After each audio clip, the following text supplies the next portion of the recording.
kubabara siko gupfa. Isomo ry'ubuzima ku bajene. Kubabara siko gupfa. Jya wibuka yuko wowe ibyo ushobora kuba ufite. Hari abandi babiririra. Rero ibanza ushimira Imana utimanda gushimira nuko meze uko nguko. Nubwo nshaka kugera kure ariko nubu I'm not blaming you my God. Ntabwo ndimo blaming ariko ndagusaba n'izindi more blessings. Buri Imana ni guha chance yo kubona survivinze n'umunsi n'umwe. Ngiye buriya ntabwo nkubeshye nta munsi ushobora gucaho ntasenze. Bibaho. Nona nta muntu utagira ibibazo cyangwa se ibyaha cyangwa ibyo dukora by'amanyanga byacu Imana nizi byinshi. Ariko burana yunapfukama n'inyuma ubwira Imana utimana.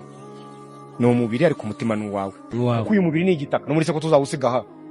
Twese twagiye duca mu bintu byagiye bitubabaza. Dushakisha imibereho.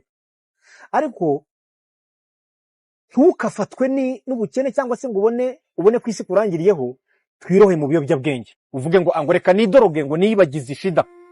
Ubwo ngubwo ngo umbese ngo ugukemuye ibibazo. Kwidoroga so gukemura ibibazo bwo no kongera ibibazo. No kwihitira ubuzima. Capital ya mbere burya no ubuzima. Komeza uhangayike uhigahiga ariko ufite ubuzima bwiza butarimo ibiyobyabwenge. Kuko abantu benshi Mr. Sabe urubyiruko rwinshi iyo bintu bimaze kurucanga anywa ibiyobyabwenge. Wabyumvishije akikubita ibiyobyabwenge amabangi ntuza amamogiki ngubwo ngarimo arakemura ibibazo. Mwana ngibazo byanyishe mwana ngo reka nkemura ibibazo. Ntabwo ari ugukemura ibibazo ngo niko kongera ibibazo.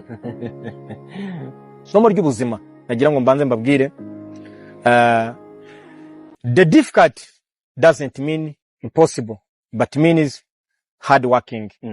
Kuvuga ngo ibintu ntibishoboka cyangwa se birakomeye. Kuvuga ngo ibintu birakomeye ntibisobanura ko bidashoboka ariko bisaba gukora cyane. Wabyumvishije kuvuga ngo biriya bintu birakomeye ntabwo bisobanuye ko ibyo bintu bidashobora kubikora ahubwo bisaba yuko ukora cyane kugira ngo ushobore kubishobora. Birakomeye ariko birashoboka. Gukira ntibireba imyaka.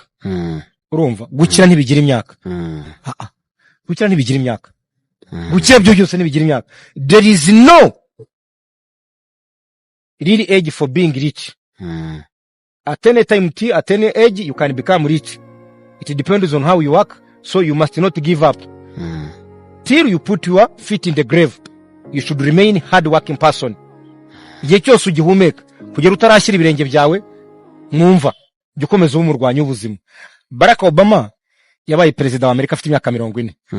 Avuye muri State House urabyumva. Trump aba president afite imyaka 60 na avuye muri urumva ndakubwira uburyo achievement itagira imyaka yo kuyigeraho. Avuye muri State House Joe Biden afite imyaka 89 ajya muri State House.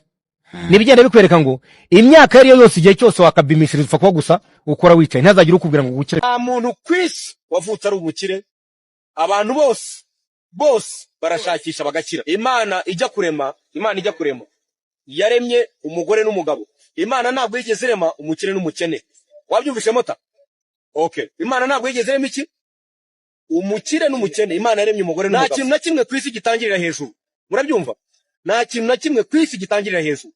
Ibintu byose bihera hasi buhoro bikagera aho bikomera bikazamuka. N'abantu bakize bose bahereye hasi buhoro. Hari abantu none abakoraga akazi k'ubunamba nkamwe bafite ibinamba nibo banyiri ibinamba.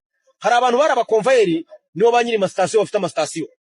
Nta kintu na kimwe kwisi gihera hejuru. Ikintu kwisi gihera hejuru ni ikintu kimwe cyonyine. Nimva yonyine niyo bacukura bahereye hejuru. Nta kindi kintu na kimwe kwisi wabyumvishije bamanuka. Niyo bacukura bahereye hejuru bamanuka. Nta kindi kintu na kimwe kwisi cyagihera hejuru. Ibintu byose bihera hasi bikazamuka buhoro.